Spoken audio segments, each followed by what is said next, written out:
Controle São Paulo, Transbrasil 801. Aqui, Torre Guarulhos, prossiga Transbrasil 801. 801, iniciando a aproximação. Mais 10 minutos para o início do procedimento. Terça-feira, 21 de março de 1989, 11h50 da manhã.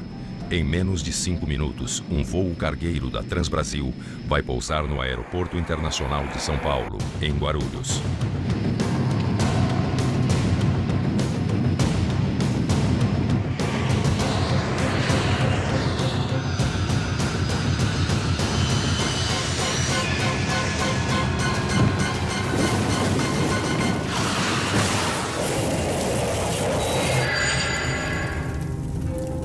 A queda do avião foi a pouco mais de 1 quilômetro da pista, sobre uma favela.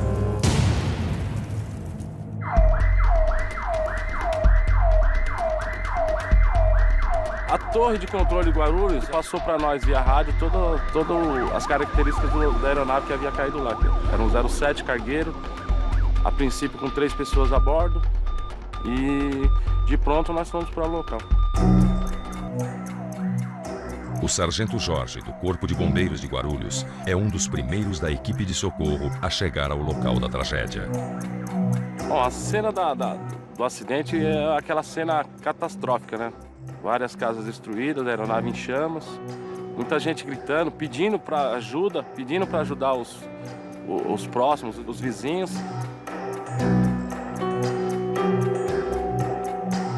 Pensei eu que era um caminhão, alguma coisa assim, tivesse entrado dentro da minha loja. Saí correndo do escritório, no meio da loja tive que voltar para trás.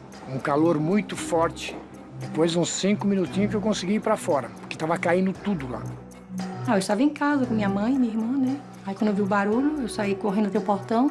A turbina estava no portão e já estava saindo fumaça ainda. Eu lembro de ter pedido para minha mãe andar de bicicleta e justamente aquele dia ela não deixou. E eu lembro de ter terminado de limpar o quintal e eu ouvi um estrondo e quando eu olhei para cima era uma chuva de tijolos, de pedra. Uma coisa muito barulhenta, o chão tremia muito. E quando a gente saiu correndo, eu lembro do rastro de fogo que tinha no terreno da frente da minha casa.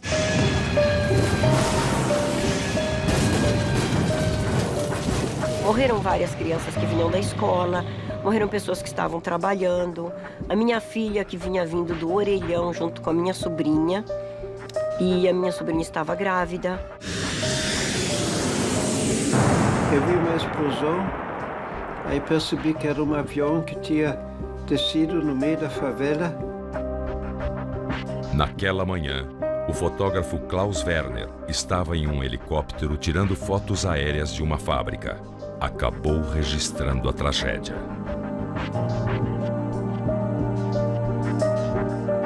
Um acidente bastante complicado. A aeronave tinha pousado em cima de uns 2 quarteirões e literalmente destruiu todas as casas. Designado para a equipe de investigação, o coronel Douglas Machado estava no Rio de Janeiro e chegou ao local 2 horas após o acidente. A asa causou um dano menor, mas a fuselagem do avião amassou literalmente as casas. O trabalho do Corpo de Bombeiros foi muito importante no sentido de que eles tinham dificuldades inerentes a um avião acidentado, não tinham essa intimidade com o avião, mas de certa forma eles contribuíram para nos ajudar a preservar dados importantes.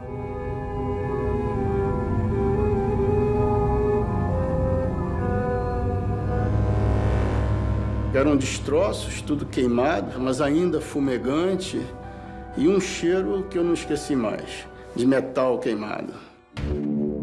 Fábio Goldenstein era um jovem piloto quando foi convocado para fazer parte da equipe de investigação.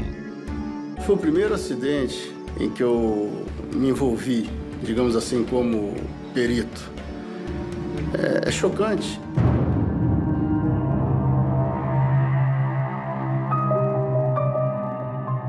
Você vê um monte de destroços de avião, uma favela, casas destruídas.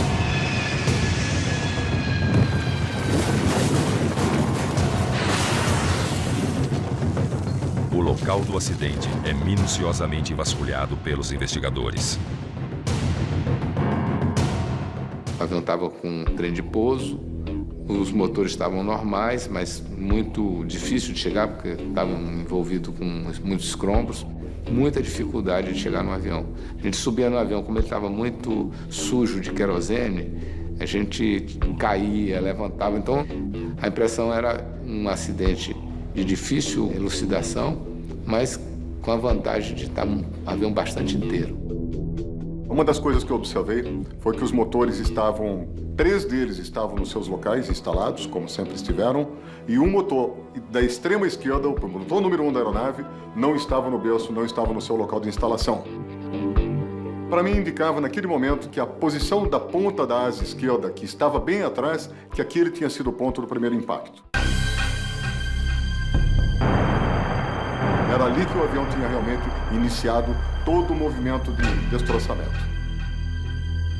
Presidente da Associação de Tripulantes da Transbrasil na época do acidente, o comandante Carlos Camacho também acompanhou a investigação desde os primeiros momentos.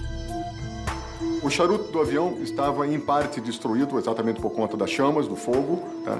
A cabine estava praticamente intacta, tá? Exceto pelo fogo, a exceção do fogo. Me foi possível visualizar os 3 profissionais, os 3 tripulantes dentro da cabine, numa posição que é inesquecível, jamais esquecerei. Além dos 3 tripulantes a bordo do avião, ainda não se sabia quantas pessoas haviam morrido em solo. Era impossível de se medir naquele momento qual era a velocidade que o avião vinha. Mas uma coisa eu tive certeza, logo que observei os destroços, a posição dos destroços, é que a razão de afundamento da aeronave tinha sido tão grande, tão intensa, que do momento da primeira colisão até a parada final da aeronave, tá, o que havia acontecido ali, que o avião devia com certeza ter perdido toda a sustentação e vindo para o chão e vindo para o impacto. Se procurou muitos atuadores dos controles de voo para ver a posição em que estavam e parte dos instrumentos, aquilo que se conseguiu tirar inteiro para se ver, para se analisar os instrumentos, os aceleradores, as manetes de aceleração dos motores e principalmente os atuadores dos controles de voo, os controles de flap, os controles de spoilers, que na hora do impacto ele fica na posição em que ele estaria sendo comandado. Em meio às buscas iniciais, uma notícia anima os investigadores. As caixas pretas são encontradas intactas. A caixa preta foi de imediato recolhida, ela não tinha dano nenhum, foi só colocar na bancada e se ouviu a parte de voz. O Boeing 707-300 possui 2 caixas pretas localizadas na cauda da aeronave. O CVR, Cockpit Voice Recorder, grava 30 minutos de todos os sons ouvidos na cabine dos pilotos. Já o FDR, Flight Data Recorder, grava os dados com parâmetros do voo. Ainda era um Flight Data Recorder analógico, era necessário fazer uma leitura dentro de um laboratório para que você não tivesse distorção na leitura dos parâmetros. É uma fita metálica que registrava 5 parâmetros, então aquilo tinha que ser feita toda uma calibragem. E isso tinha que ser feito num laboratório específico e pelo acordo do governo brasileiro com o governo americano, nós fomos para o NTSB em Washington fazer esse trabalho. O NTSB, ou National Transportation Safety Board, é uma agência do governo americano que regula a segurança nos transportes.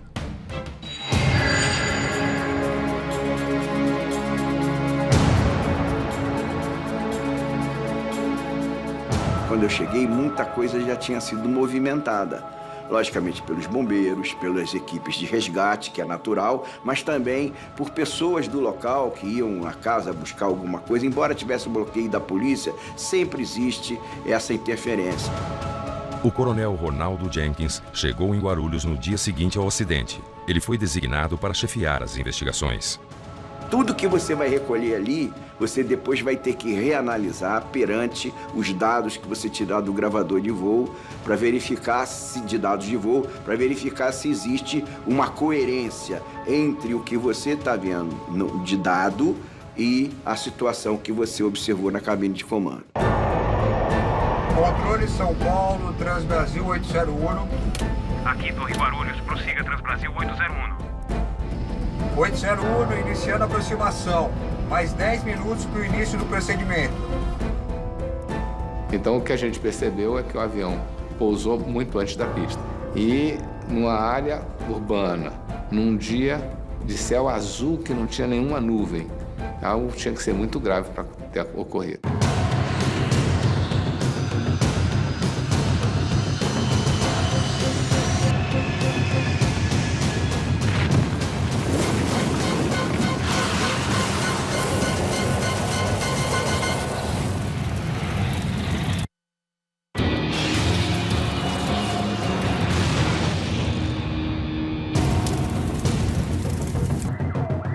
Um avião cargueiro da Transbrasil cai sobre uma favela, minutos antes de aterrissar no Aeroporto Internacional de São Paulo. No dia seguinte ao acidente, o número de mortos é confirmado. Além dos 3 tripulantes a bordo, outras 22 pessoas morreram em solo. No mesmo momento em que você inicia a investigação de campo aqui, você já tem uma outra equipe que vai à empresa aérea levantar a parte documental.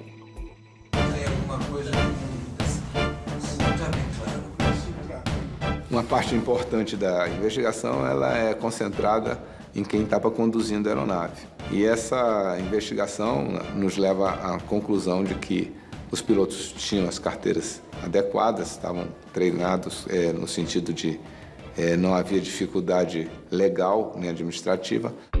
A tripulação do cargueiro da Transbrasil era composta por 3 pessoas: Giseldo Constantino, engenheiro de voo; Dorival Scanavac, piloto instrutor com mais de 16 anos de experiência; e Ronaldo Oliveira, piloto em voo de instrução no Boeing 707. Voo de instrução é uma coisa normal. Não existe risco envolvido nisso aí. É normal, dentro da nossa situação, você desenvolver treinamento nessas circunstâncias. O comandante aluno, eu lembro do nome dele, Ronaldo. Ele era um profissional que veio de outras áreas de aviação. Ele tinha sido um despachante de operações de voo, da área operacional em terra ainda. Depois voou alguns anos como engenheiro de voo, passou a copiloto e em seguida foi a comandante. Oliveira era um piloto tranquilo, calmo, bastante elegante na sua pilotagem, um profissional de primeira linha, tinha sido um excelente comandante de 727, estava em adaptação no Boeing 707, teria uma adaptação muito curta, até mesmo porque o instrutor lhe facilitaria isso por conta do seu conhecimento de instrução. Quando ele passou para o 07 com muito pouca hora de voo, ele encontrou um avião que os motores são na asa, um modelo que é muito difícil, foi um dos aviões comerciais que mais se acidentaram no mundo em proporção número de aeronaves, número de acidentes, demonstrando que era um avião que precisava de uma habilidade maior. O 707 é um avião maior, mais pesado. Ele é bastante diferente do 727, que é um avião mais recente, em que os comandos são todos assistidos hidraulicamente. O 707 é um avião mais antigo e, em caso de perda de motor, ele tem um torque, tem um adicional de dificuldade muito grande, exigindo muito do piloto. A inexperiência do piloto em instrução, num avião bem diferente do que ele estava acostumado, se torna um elemento importante na investigação. Mas também é fundamental avaliar os registros do avião. A parte documental da aeronave, registros de manutenção, aquilo que você tem de registro lá que vai bater com o que está aqui no livro de bordo que você conseguiu resgatar. Eventualmente o livro de bordo está deteriorado, está queimado, difícil de ler, você tem que ter uma cópia disso na empresa. Quer dizer, todas as manutenções feitas na aeronave, os registros, os componentes que foram trocados, qualquer tipo de problema que você tenha, verificar prazo entre as substituições de equipamentos e tudo o que aconteceu. O Boeing 707 foi comprado pela Transbrasil em 1987 para transporte de carga. Seus últimos registros de manutenção não indicavam nenhuma anormalidade. A investigação agora analisa os fatores operacionais. Então todos esses dados vão compondo o mosaico, né? Para que você então tenha uma ideia do quadro como um todo. O voo 801 da Transbrasil havia feito uma longa jornada no dia 21 de março. O Boeing 707 saiu às 3 horas da madrugada de São Paulo com destino a Manaus, capital do Amazonas. Chegou à cidade às 6h14. Foi carregado com 26 toneladas de equipamentos eletrônicos e às 8h30 da manhã decolou novamente com destino a Cumbica, em Guarulhos.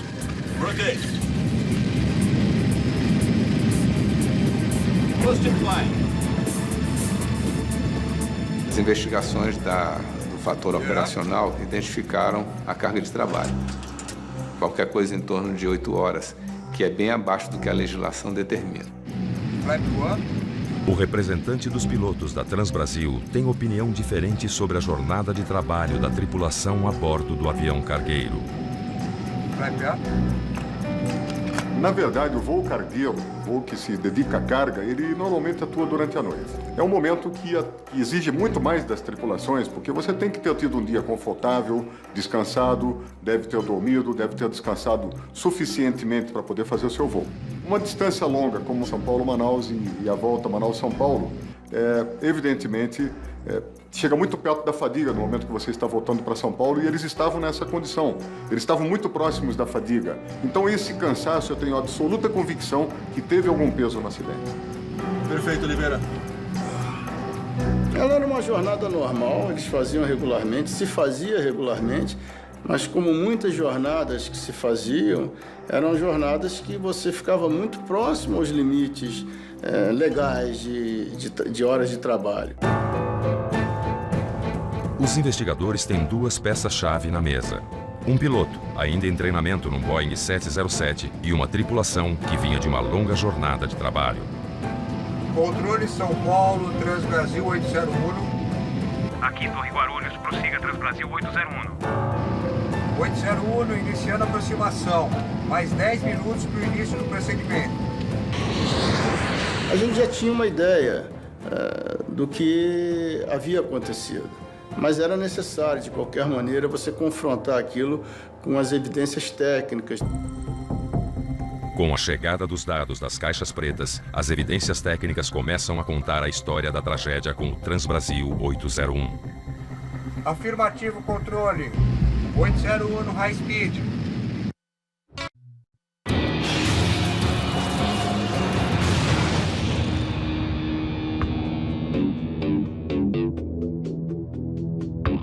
A investigação do acidente com o cargueiro da Transbrasil avança e o piloto Fábio Goldenstein viaja para os Estados Unidos para acompanhar os trabalhos da NTSB, a agência norte-americana que investiga acidentes aéreos. As conversas entre os pilotos e entre a tripulação, os pilotos e o engenheiro de voo, as conversas eram todas em português, então havia necessidade de nós estarmos presentes. E os técnicos do NTSB fizeram a calibragem do Fly Data Recorder, e aí nós fizemos lá o casamento, colocamos as vozes junto com a leitura dos dados. Então nós conseguimos juntar os dados com a transcrição das vozes, as conversações, nós conseguimos criar uma imagem mais próxima daquilo que foi o acidente. Os investigadores descobrem que o controle de Guarulhos pediu uma aproximação em alta velocidade. Controle São Paulo, responda Transbrasil 801. 801 na escuta, prossiga. Eu posso ter high speed em virtude de fechamento ao meio-dia da pista 09, Romeu? Afirmativo, controle. 801 no high speed. Não é difícil, não é impossível que um controlador peça para que o piloto mantenha high speed, uma velocidade alta, dentro das limitações legais. O high speed é um recurso utilizado tanto pelos pilotos como pelos controladores para agilizar a operação. Naquele momento, a torre estabeleceu, ao meio-dia vai fechar o aeroporto. Se o piloto pousasse às 11 horas e 59 minutos, ele pousaria, e às 12 horas e 1 minuto já não pousaria mais. Isso é uma coisa que é importante ficar registrada. Os pilotos estavam com pressa de chegar. Eles já estavam trabalhando desde as 3 horas da manhã. E um fechamento de aeroporto implicaria que eles provavelmente teriam que ter ido para um outro aeroporto, no caso Campinas, ou possivelmente o Rio de Janeiro, e aí já não voltariam para casa naquele dia. Esse procedimento de high speed é um procedimento igual a qualquer outro. Apenas o piloto deve saber que em alta velocidade a razão de descida é maior, ele tem que se antecipar em vários procedimentos e não deve ser feito por piloto pouco experiente. A velocidade de aproximação para o pouso foi extremamente alta. Ele estava com quase 200 km a mais do que ele devia estar. Controle São Paulo, Transbrasil 801. Aqui, Torre Guarulhos, prossiga Transbrasil 801. 801, iniciando a aproximação, mais 10 minutos para início de procedimento. Afirmativo, 801.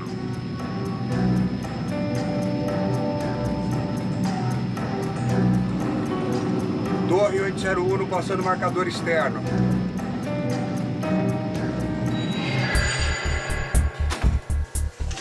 Os investigadores do caso Transbrasil 801 já sabem que houve uma aproximação para pouso em alta velocidade, feita por uma tripulação cansada, com um piloto inexperiente naquele modelo de avião e em treinamento. E mais, o registro das caixas pretas revela outra falha grave da tripulação. O checklist não foi realizado de acordo com as normas. O checklist nada mais é do que uma orientação para você fazer o sequenciamento de verificações do que você tem que fazer num determinado segmento do voo. Por exemplo, nós estamos falando de aproximação e pouso. São 2 checklists diferentes, né? Então, nesse momento, por causa da pressa, eles fusionaram os 2 checklists, né? E, ao mesmo tempo, não os fizeram completos. No 707 e em toda aeronave que tem um flight engineer, o checklist é falado, cantado, como se diz no jargão aeronáutico, pelo flight engineer. A pessoa que está lendo o checklist vai dar um item e o outro vai ter que dizer em que posição está aquela situação. Por exemplo, flap, aí o cara vai dizer 40. Neste caso, o flight engineer fez as conferências ele mesmo e não se preocupou que os outros não respondessem. Quando alguém fica fazendo todo o checklist sozinho, a pergunta e a resposta, alguma coisa pode dar errado, e se tiver que dar errado, vai dar, porque essa é a lei de Murphy.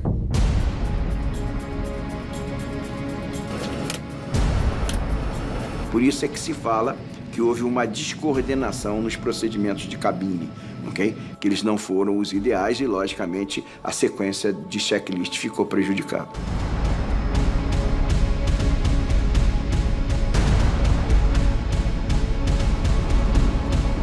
Torre 801, passando marcador externo. E o controle, São Paulo, na época, perguntou: você está estabilizado? A única coisa que ele tinha como estabilidade era estar alinhado com a pista. Estava fora da velocidade, fora da configuração. Então ele estava com 5 ou 6 itens errados que levavam uma condição de insegurança. E durante a análise dos momentos finais do voo, registrados nas caixas pretas, os investigadores chegam mais perto de entender as causas do acidente. Mergulhe agora e puxe o speed brake, senão não vai pousar.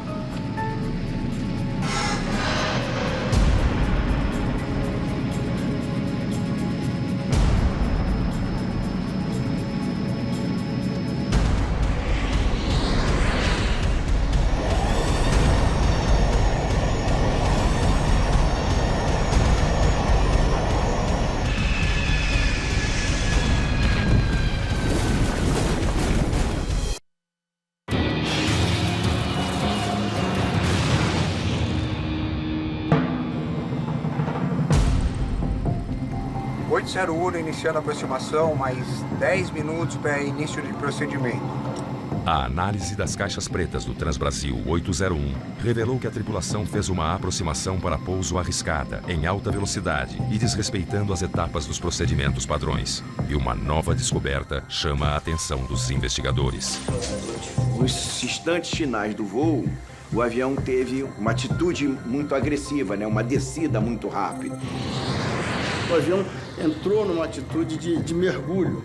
E como é um avião que não tem o comando de subida e descida, é um comando manual, ele não é assistido hidraulicamente, o avião pesou muito rapidamente o nariz e eles não conseguiram controlar a atitude do avião. O avião colidiu, ele aumentou ainda mais a razão de descida nesse momento e bateu, colidiu com o solo.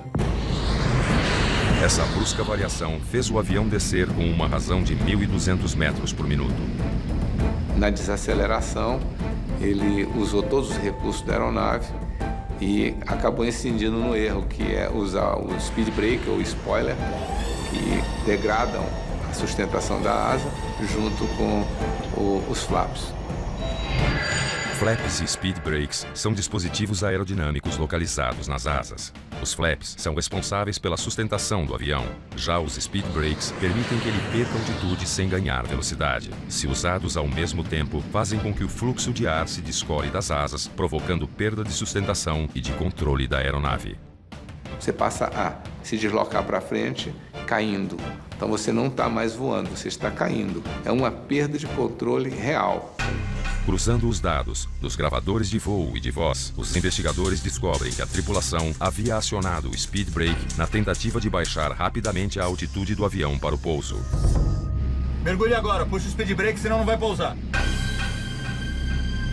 Na sequência, o instrutor, Dorival Scanavac, acionou os flaps, sem antes avisar o aluno que deveria ter retirado o speed brake. Me dá o flap todo! Já tá todo flap! Naquele momento do voo, só os flaps deveriam estar sendo utilizados. À medida que a aeronave desacelerava, com o speed brake aplicado, a tripulação, sem perceber, perdia a sustentação e o controle da aeronave durante a aproximação final.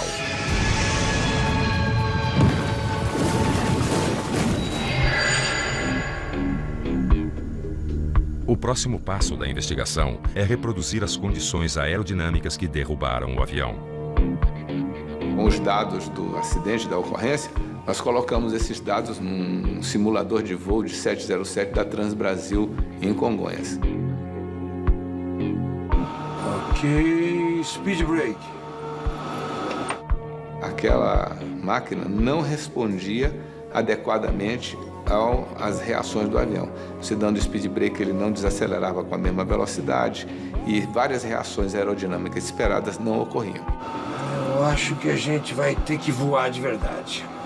Sem poder contar com os resultados dos simuladores, os investigadores resolvem realizar testes reais.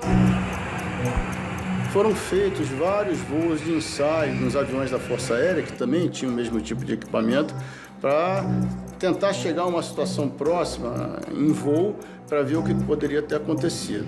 Nós pegamos esse 707, foi um engenheiro de ensaio, piloto de prova, um outro piloto que tinha sido da esquadrilha de demonstração aérea e que era comandante daquele esquadrão, eu. Então nós subimos, fizemos os treinamentos a 37 mil pés, depois descemos para 30, repetimos as manobras como elas ocorreram e descemos para 20 e fizemos uma última 15 mil pés em cima do mar. Ok, mais velocidade. Eles tentaram fazer em voo naquela mesma velocidade, naquelas mesmas configurações. Trabalharam um pouco nisso, né? A conclusão era, colocado o avião naquela situação, você tinha que dar motor a pleno, não mexer em nada e esperar em torno de 250 pés de descida, alguns segundos que o avião parava de descer e saía da condição não normal. Ligando o flap na velocidade, tá? Mergulhe agora, puxa o speed brake, senão não vai pousar.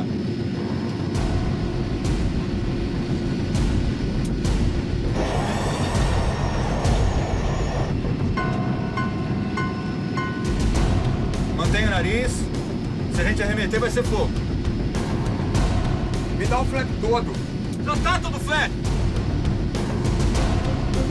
É pra usar o speed brake? Caramba!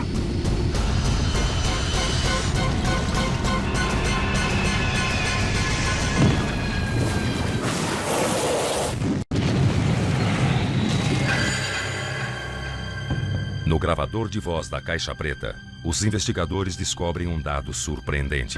O comandante instrutor Dorival Scanavac assume o comando da aeronave momentos antes do pouso, descumprindo os protocolos operacionais de segurança. Mergulhe agora e puxa o speed brake, senão não vai pousar.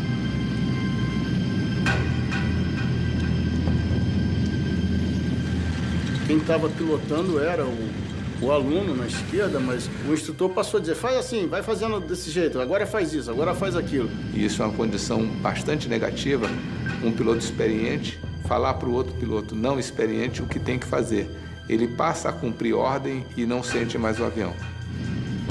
O problema todo é que ali eles estavam numa aproximação muito veloz, muito desestabilizada e o mais certo talvez tivesse sido descontinuar a aproximação e ir para outro lugar. Ele ultrapassou a velocidade de raciocínio e de prática do outro piloto. O piloto foi omisso, no caso não teve assertividade para questionar alguns pontos e nem tinha experiência para fazer isso porque era um avião novo para ele. Acabei de analisar. Os investigadores especulam se a descoordenação na cabine levou a tripulação a não enxergar a luz do speed brake acionado. O 707 só tem uma luzinha pequena indicando que o spoiler está aplicado. As outras informações de posição de flaps, elas são dadas por um instrumento que tem essa finalidade. O piloto tem que raciocinar, isso é uma obrigação dele, com o que está vendo e o que pode acontecer. Nessa velocidade muito grande para pouso, o alerta situacional dos três na cabine foi muito baixo e eles não perceberam a situação até a colisão. Eles bateram sem saber exatamente o que estava acontecendo. A última peça do quebra-cabeças finalmente se encaixa. Os investigadores completam a cadeia de eventos que derrubou o avião. Mantenha o nariz. Se a gente arremeter, vai ser fogo. Me dá o flap todo. Já tá todo flap. É pra usar o speed brake? Caramba!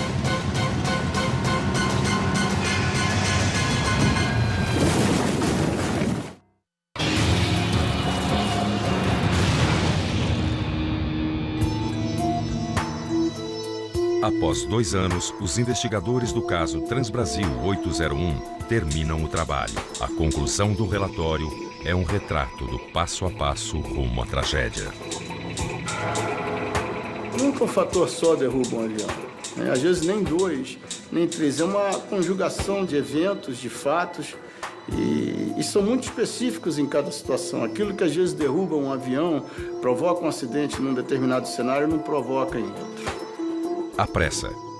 O processo de instrução do copiloto. O uso indevido dos flaps e speed brakes ao mesmo tempo. E a falta de coordenação na cabine foram apontados como fatores contribuintes para que o acidente ocorresse. Após decolar de São Paulo na madrugada, a tripulação do voo 801 da Transbrasil pousa em Manaus e carrega a aeronave com 26 toneladas de equipamentos eletrônicos. Às 8h30 da manhã do mesmo dia, decola para São Paulo e se prepara para o pouso no aeroporto de Guarulhos. Internacional de São Paulo, CRU. Procedimento VOR-T Zulu para a pista 09. Controle São Paulo, Transbrasil 801. Aqui, Torre Guarulhos, prossiga Transbrasil 801. 801 iniciando a aproximação, mais 10 minutos para início de procedimento. Controle São Paulo, responda Transbrasil 801. 801 na escuta, prossiga. Eu posso ter high speed em virtude de fechamento ao meio-dia da pista 09, Romeu? Confirmo. Afirmativo, controle. 801 no high speed. A tripulação vem de uma longa jornada de trabalho e perder essa aterrissagem significaria mais tempo de voo até outro aeroporto. Torre 801 passando marcador externo.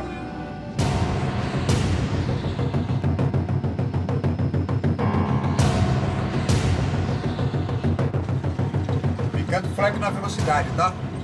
Mergulhe agora, puxa o speed brake, senão não vai pousar.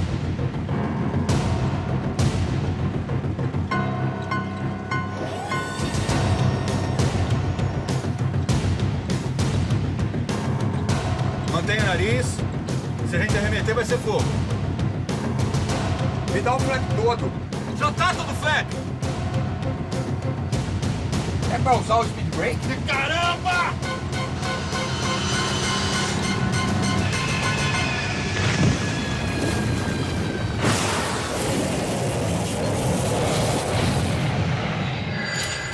O relatório final do Transbrasil 801 destaca os fatores humano e operacional como causas do acidente. Fator material não contribuiu porque não houve nenhuma pane. O avião estava funcionando normalmente. Quer dizer, o problema não foi material, o problema foi operacional, foi a utilização dos equipamentos indevidamente.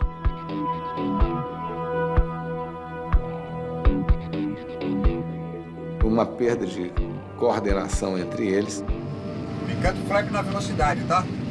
Mergulhe agora, puxa o speed brake, senão não vai pousar. Existem 3 palavras fundamentais que levam a entender esse acidente. A primeira delas foi a síndrome da pressa. Correria, vontade de chegar logo. 801 na escuta, prossiga.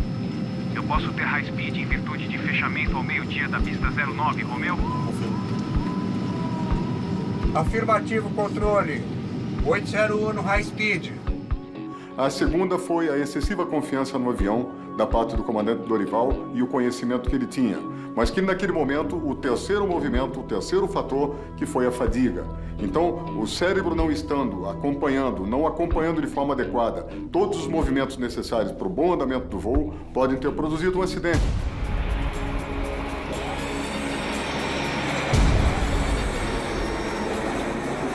Um erro operacional composto por várias ações em cadeia nos minutos finais do voo levou à queda do Boeing.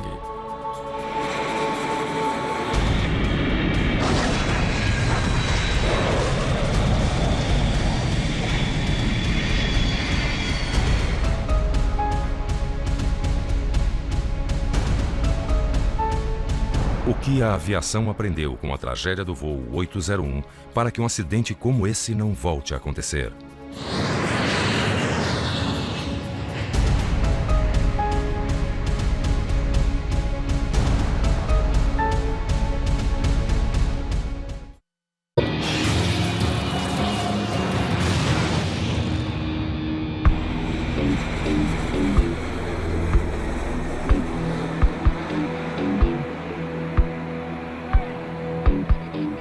Duas décadas depois do acidente com o voo 801 da Transbrasil, o que mudou para que tragédias como essa não aconteçam mais? O que a gente aprendeu neste acidente é um reforço do que a gente já sabia, em alguns casos. Quer dizer, não se deve acelerar um procedimento, né? Quer dizer, os nossos procedimentos aeronáuticos, eles necessitam daquele sequenciamento normal. E nesse caso, houve isso. Eles cortaram o procedimento, eles não executaram os cheques na sequência que tinha que ser executado.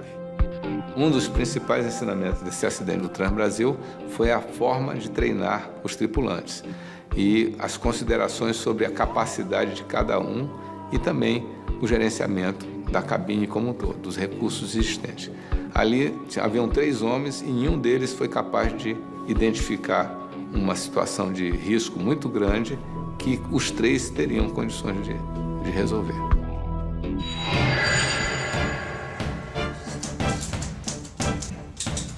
O relatório final da investigação recomendou algumas mudanças para aumentar a segurança dos voos, entre elas, evitar o voo de instrução em rota. Na realidade, eles queriam evitar certos tipos de instrução em rota. O voo de instrução em rota existe. Hoje, o que passa é que os simuladores são tão avançados que você pode pegar um tripulante, treinar nesse simulador até ele fazer todas as manobras com a precisão mínima de 70%. Sai desse simulador e pode pegar o avião e decolar e pousar sem ninguém treinando ele. No entanto, você tem sempre uma dupla, um monitora o outro, uma coordenação tão grande que ele praticamente elimina a possibilidade de erro. Esse monitoramento é que é a diferença que tem em relação ao anterior. Mas para os moradores afetados pela tragédia, pouca coisa mudou ao longo dos anos. Eu perdi muitos amigos. 18 que morreram. Todos foram conhecidos.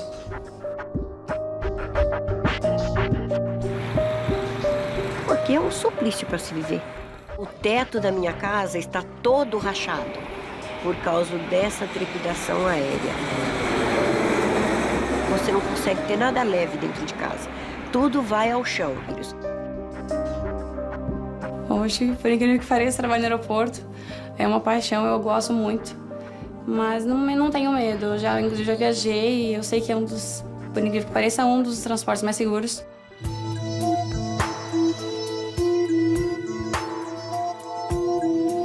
Anos após o acidente do voo 801 da Transbrasil, a segurança nos aviões aumentou bastante, em parte graças à evolução das tecnologias digitais que aumentaram o nível de informação e precisão.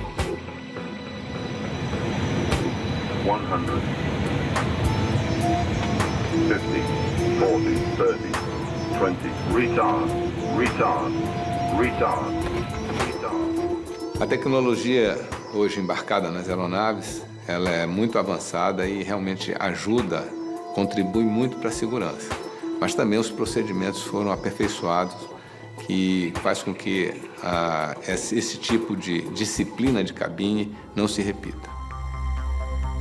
Hoje tem rotinas operacionais mais rigorosas, uma doutrina de instrução muito mais rígida, e os aviões têm também uma quantidade muito maior de alarmes.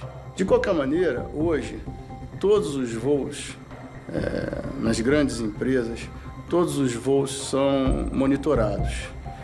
Então, os pilotos são mais controlados hoje naquilo que eles fazem. Grosseiramente falando, é como se nós tivéssemos um tacógrafo nos aviões e ultrapassou a velocidade, fica registrado que você ultrapassou. Hoje, o piloto é um gerente de sistema. Então, cada filosofia de operação, no caso da Airbus e da Boeing, aí você tem outras também, tem Embraer, elas são diferentes. E o piloto é treinado naquele tipo de aeronave, naquele tipo de filosofia, de modo que a possibilidade de erro é bem menor. O ser humano, ele não evoluiu no mesmo compasso que a tecnologia que aí se encontra. Se nós não trouxermos os pilotos para os seus devidos momentos, treinamentos adequados, nós continuaremos a ter acidentes pelo mundo e não serão poucos, porque a tecnologia e o ser humano ainda não estão numa fase de entendimento absoluto. Apesar do aparente descompasso, a tecnologia aeronáutica existente hoje é capaz até de substituir pilotos em operações militares. O voo sem piloto é normal. Hoje em dia, você vê os bombardeios de precisão que são feitos pela OTAN e pelos Estados Unidos, a posições no Oriente Médio, é fruto da capacidade de um homem ficar dentro de um container trabalhando. Agora, para o transporte civil, ainda vai demorar tirar um homem da cabine. A gente não pode se esquecer de quem projeta as máquinas também são os homens. Então, para mim, nada substitui um piloto bem treinado e bem disciplinado.